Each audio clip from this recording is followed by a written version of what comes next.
مسیح میں آپ کی سلامتی ہو۔ ہم نے اپنی پچھلی کلاس میں سیکھا تھا کہ خداوند یسوع مسیح نے تمثیلیں کیوں کہیں۔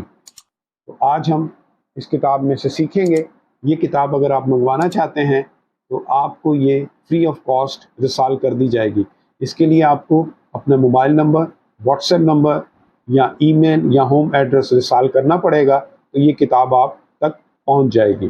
اگر جن بچوں کی اردو کمزور ہے تو ان کے لیے ہمارے پاس انگلش کتاب بھی ہے، یہ بھی ہم رسال کر سکتے ہیں۔ اس کتاب میں 95% بائبل مقدس میں سے حوالہ جات دیے گئے ہیں، اور 5% مختلف خادمین نے اس میں محاورتاً یا اور ٹیکنیکس جو اس کتاب کو اور بائبل مقدس کو سمجھنے میں آسان ہو، وہ چیزیں اس میں لکھی گئی ہیں۔ آج اس کتاب کے پیج نمبر 6 میں ہم دیکھیں گے۔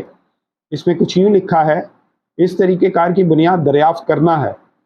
پوری کتاب مقدس میں ہمیں خدا کی ایک خواہش نظر آتی ہے کہ لوگ سچائی تلاش کریں اور اسے پالیں۔ خدا نے اپنے کلام میں بھید رکھے ہیں تاکہ ہم انہیں ڈھونڈ سکیں اور دریافت کر لیں۔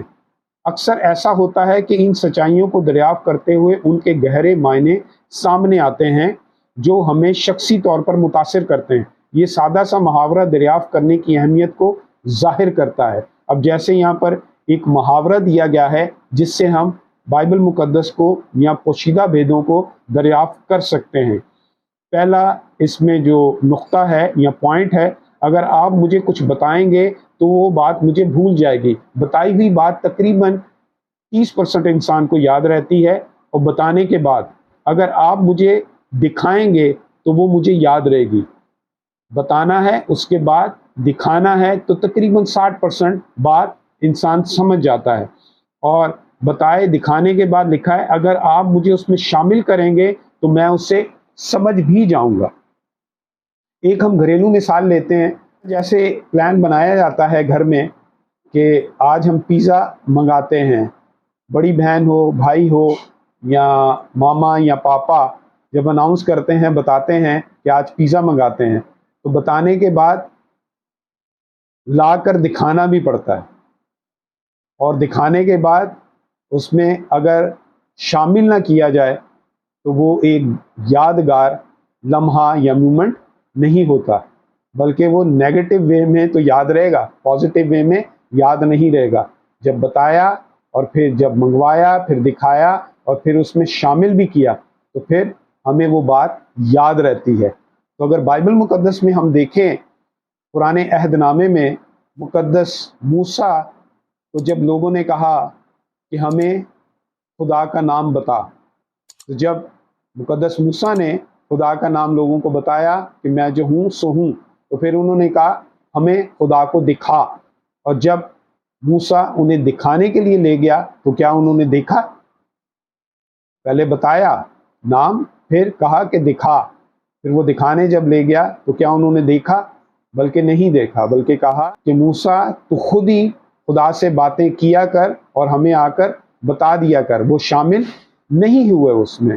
نئے عہد نامے میں ہم دیکھتے ہیں کہ خداوند یسوع مسیح بھی پہاڑ پر گئے اور ان کی صورت بدل گئی، اور وہاں پر موسیٰ اور ایلیا آئے، اور ان تینوں شاگردوں نے یعنی کہ پطرس، یعقوب اور یوحنا نے کہا کہ ہم 3 ڈیرے لگاتے ہیں۔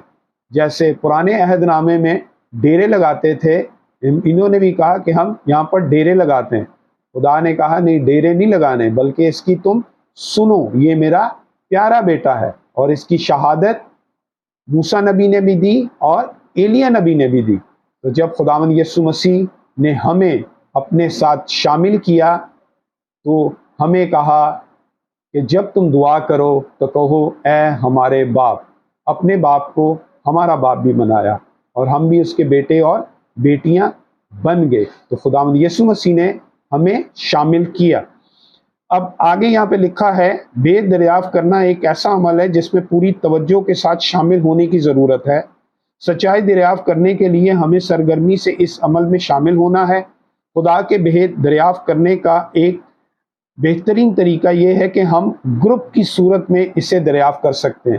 یہ کتاب ہم جیسے رات کی دعا کرتے ہیں، فیلوشپ کرتے ہیں، تو اس میں بھی یہ کتاب ہم पढ़ सकते हैं और खुदा के कलाम को सीख सकते हैं। इस किताब में तकरीबन 95% बाइबल मुकद्दस में से हवाला जात लिए गए हैं। अगरचे आप शख्सी तौर पर कहानियों का मुतालिया करके सच्चाई दरियाफ्त कर सकते हैं, लेकिन छोटे ग्रुपों में भी इसे एक मुतालियाई किताब बना सकते हैं। इसी तरह आपको एक दूसरे को सिखाने का मौका मिलेगा। जब हम एक दूसरे के साथ बैठकर कलाम को शेयर करें तो हम ज़्यादा सीख सकते हैं। जैसे कि आगे लिखा है, इस तरीके कार की बुनियाद इजाज़त पर होती है। ये कोर्स आपको दुरुस्त सवाल पूछना सिखाता है ताकि आप खुदा के पोशीदा भेदों को दरियाफ्त कर सकें। इस बात तरतीब तरीक़ेकार से आप रूल कुदस से सीखते हैं कि किस तरह सच्चाई को जानें और खुदा के मुकाशफे से उसे हासिल करें। जैसे हम कोई हवाला पढ़ते हैं या खुदा के कलाम को पढ़ते हैं तो हमें एक जुस्तजू पैदा होती है। खुदा का पाक रूह हमें एक लगन मुहैया करता है और फिर हम क्या करते हैं, सवाल पूछने की सलाहियत हम में आती है, जवाब देने की सलाहियत आती है, सोचने की सलाहियत आती है और रूह कुदस की आवाज़ सुनने की सलाहियत आती है। जो कुछ आपने सीखा है तो आप दूसरों को बताने के काबिल भी हो जाते हैं। जैसे यहाँ पे लिखा है सवाल पूछने की सलाहियत, तो आपने सवाल हवाले के मुताबिक और खुदा के कलाम के मुताबिक पूछना है और जवाब भी कलाम मुकद्दस के मुताबिक देना है। ऐसा सवाल नहीं पूछना कि जो मुर्गा था उसने बांग दी वो किसका था, या पतरस रसूल की सास बीमार थी तो उसको कितना टेम्परेचर था। ऐसे सवालात नहीं होने चाहिए, बल्कि ऐसे सवाल हों जो बाइबल मुकद्दस के मुताबिक हैं और फिर बाइबल मुकद्दस के मुताबिक जवाब दिया जाए। ये किताब हमें ये बात सिखाती है। तो तमसीलों में खुदावंद यीशु मसीह इन तमाम तर पिन्हा बातों को हमें सिखाएंगे। जैसे हम इस किताब में से देखते हैं फलो बड़ों के तरीक़ेकार की तफसीलात। इस सबक में हर तमसील में दर्जा ज़ाय नकात शामिल हैं। सबक का मरकज़ी ख्याल आपके दिलो दिमाग को तैयार करता है ताकि आप किताब मुकद्दस में खुदा की पोशीदा सच्चाइयों को तलाश कर सकें। फिर इसमें हवाला दिया जाएगा किताब मुकद्दस की आयत जो सबक के मरकज़ी ख्याल को दोहराती है और कारी को किताब मुकद्दस की तमसील समझने के लिए तैयार करती है। फिर कहानी का तारुफ है। इसमें तमसील का मुख्तसर सा जायज़ा बताया गया है। एक छोटा सा पैराग्राफ होगा जिसमें कहानी का तारुफ दिया जाएगा या दिया गया है। फिर किताब मुकद्दस का हवाला या तमसील रूह में बोए जाने वाला बीज है जो उगेगा और इल्म और सच्चाई में नशोनमा पाएगा। कहानी पढ़ने से पहले दुआ में वक्त ज़रूर गुजारें और खुदा से कहें कि वो किताब मुकद्दस की सच्चाइयों के लिए आपके दिलो दिमाग को खोले। जैसे हम चर्च में कलाम मुकद्दस सुनने से पहले दुआ करते हैं या किसी मीटिंग में कलाम मुकद्दस को सुनने से पहले दुआ करते हैं, तो जब आप इस किताब को पढ़ें तो लाजमी पहले दुआ में कुछ वक्त गुजारें। फिर दरियाफ्त करने वाले सवाल खुदा के कलाम के बीज को सैराब करना और फलने बढ़ने में आपकी मदद करेगी। सवाल पूछना भी आपने सीखना है और आप तमसील में मौजूद सच्चाइयों को फिर ही आप जान सकते हैं। तमसील को जानें। पहले तमसील को आपने जानना है कि इसमें क्या क्या हो रहा है। फ़र्ज़ करें जैसा कि तमसील में कौन से किरदार हैं, किरदारों ने कौन से अमाल सरअंजाम दिए हैं, कहानी में कौन सी तफसीलात या मालूमात है। तमसील को समझें। हर किरदार के किस किस्म के जज्बात हैं या हर किरदार किस किस्म के फ़ैसले या चुनाव करता है, और जब वो फ़ैसले चुनाव करता है तो उस पर वो किस तरह अमल करता है। तो हमें ये तमसील बताती है कि अच्छा चुनाव कौन सा है और बुरा चुनाव कौन सा है। और फिर तमसील में से सच्चाई दरियाफ्त हुई है, तमसील में कौन से दुरुस्त ख्यालात और अमामिल हैं। ये कहानी मुझे खुदा के मुतल्लिक क्या सिखाती है, जिसमें मुझे खुदा से अपने सारे दिल, सारी जान और सारी अक्ल और सारी ताकत से मोहब्बत रखने में मदद मिलती है। ये कहानी मुझे दूसरों से मोहब्बत करने के मुतल्लिक क्या सिखाती है। ये तो हो गई तमसील की तफसील। कि जैसे फ़र्ज़ करें आप कोई फ़िल्म देखते हैं, जैसे जीसस फ़िल्म है, ये पैशन ऑफ क्राइस्ट है, उसकी एक स्टोरी है या इसका सेंट्रल आइडिया है कि खुदावंद यीशु मसीह निजात दहिंदा है। उसके बाद इस फ़िल्म में हमें खुदावंद यीशु मसीह का किरदार नज़र आता है, मुक़द्दसा माँ मरियम का किरदार नज़र आता है, फिर मुक़द्दस यूसुफ़ का किरदार नज़र आता है।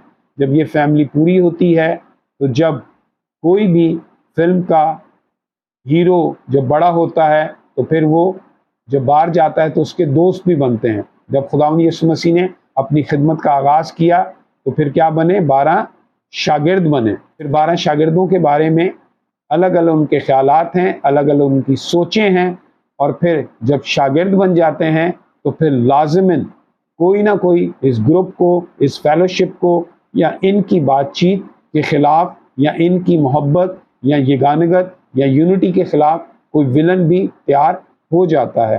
तो इस फिल्म में हम देखते हैं कि हेरोदिस बादशाह है, पक्की फरीसी सदूकी हैं जो इनके ख़िलाफ़ हो जाते हैं। जब हम इस फिल्म में इन किरदारों के अवामिल देखते हैं, चनाव देखते हैं, जज्बात देखते हैं, तो फिर हमें पैशन ऑफ क्राइस्ट और जीसस फिल्म बहुत अच्छे तरीके से समझ आती है।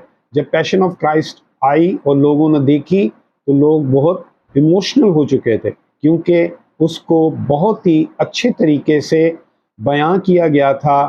खुदावंद यीशु मसीह का वो जो दुख उठाना था वो उसमें बहुत अच्छे तरीके से दिखाया गया था, तो बहुत ज़्यादा वो फिल्म देखी गई। तो जब हम खुदावंद यीशु मसीह की ज़िंदगी देखते हैं तो उसमें हमें ये चीज़ नज़र आती है कि खुदावंद ने हमारे लिए बहुत सी मुसीबतें और मारें खाईं और दुख सहा। और जब हम मुक़द्दसा माँ मरियम का रोल देखते हैं तो वो फरिश्ते से कहती है कि तेरे कॉल के मुआफिक हो, और उसके जज्बात खुदा के लिए वफ़ादारी के हैं और इंकिसारी के हैं, और वो आजिज़ हुई और उसे फिर ये भी कहा गया कि तू मुबारक है। और हम मुक़द्दस यूसुफ़ की ज़िंदगी देखते हैं कि उसने चुपके से छोड़ देने का इरादा किया। वहाँ पर उसके क्या जज्बात हैं कि चुपके से छोड़ देने का इरादा किया, नेगेटिव सोच। और फिर दूसरी दफ़ा जब हम देखते हैं फरिश्ता उससे मिलता है तो उससे वो तक़वियत देता है, तो फिर वो उसे छोड़ता नहीं है बल्कि वो उसके साथ रहता है। और खुदावंद यीशु मसीह के शागिर्द जो थे वो भी खुदावंद यीशु मसीह के साथ रहे, और खुदावंद यीशु मसीह ने कहा अब मैं तुम्हें नौकर नहीं बल्कि अपना दोस्त कहूँगा, क्योंकि खुदावंद यीशु मसीह हमें अपना दोस्त भी कहता है। और हम देखते हैं पतरस रसूल के जज्बात कि वो कहता है कि मैं तेरा इनकार नहीं करूँगा। वहाँ पर उसके जज्बात हैं मोहब्बत के, कुर्बान होने के और वफ़ादारी के। पर वही पतरस रसूल बाद में 3 दफ़ा इनकार कर देता है और उसके जज्बात और अमाल चेंज हो जाते हैं। और फिर हम आगे देखते हैं हेरोदिस को, रोल को, तो वो भी एक वक्त में बहुत ज़्यादा खुदावंद यीशु मसीह की फेवर करता है और वो कहता है मैं इसमें कोई कसूर नहीं पाता। पर रिया के आलम, सदूकी, फरीसी सब मिलकर कहते हैं कि इसे मसलूब कर दिया जाए, तो वहाँ पर उसके जज्बात चेंज हो जाते हैं। तो इसी तरीके से जब हम तमसीलें सीखेंगे, पढ़ेंगे और बाइबल के तमसीलों के ज़रिए हम अपनी ज़िंदगी को कैसे चेंज कर सकते हैं, या मेरा रोल कहाँ पर फिट आता है, मैं इस तमसील में कहाँ एडजस्ट हो रहा हूँ। आने वाली क्लास में हम एक तमसील को खुदावंद के कलाम के मुताबिक सीखने वाले होंगे ताकि हम इस किताब को दूसरों को भी समझाने वाले हों। खुदावंद मुझे और आपको बरकत दे। आमीन।